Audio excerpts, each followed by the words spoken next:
White with red, also known as the keyhole. A man went to a hotel and walked up to the front desk to check in. The woman at the desk gave him his key and told him that on the way to his room, there was a door with no number that was locked and no one was allowed in there. She explained that it was a storeroom and that it was out of bounds. She reminded him of this several times before allowing him upstairs. So he followed the instructions of the woman at the front desk, going straight to his room and going to bed. However, the insistence of the woman had piqued his curiosity, so the next night he walked down the hall to the door and tried the handle. Sure enough, it was locked. He bent down and looked through the wide keyhole. Cold air passed through it, chilling his eye. What he saw was a hotel bedroom, like his, and in the corner was a woman whose skin was incredibly pale. She was leaning her head against the wall, facing away from the door. He stared in confusion for a while. Was this a celebrity? The owner's daughter?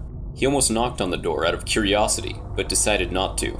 As he was still looking, the woman turned sharply, and he jumped back from the door, hoping she would not suspect he had been spying on her. He crept away from the door and walked back to his room. The next day, he returned to the door and looked through the wide keyhole. This time, all he saw was redness. He couldn't make anything out besides the distinct red color, unmoving. Perhaps the inhabitants of the room knew he was spying the night before and had blocked the keyhole with something red. He felt embarrassed that he had made the woman so uncomfortable and hoped she had not made a complaint with the woman at the front desk. At this point, he decided to consult her for more information. She sighed and said, "Did you look through the keyhole?"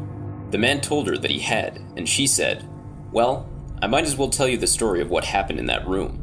A long time ago, a man murdered his wife in there, and we find, even now, whoever stays there gets very uncomfortable. But these people were not ordinary. They were white all over, except for their eyes, which were red."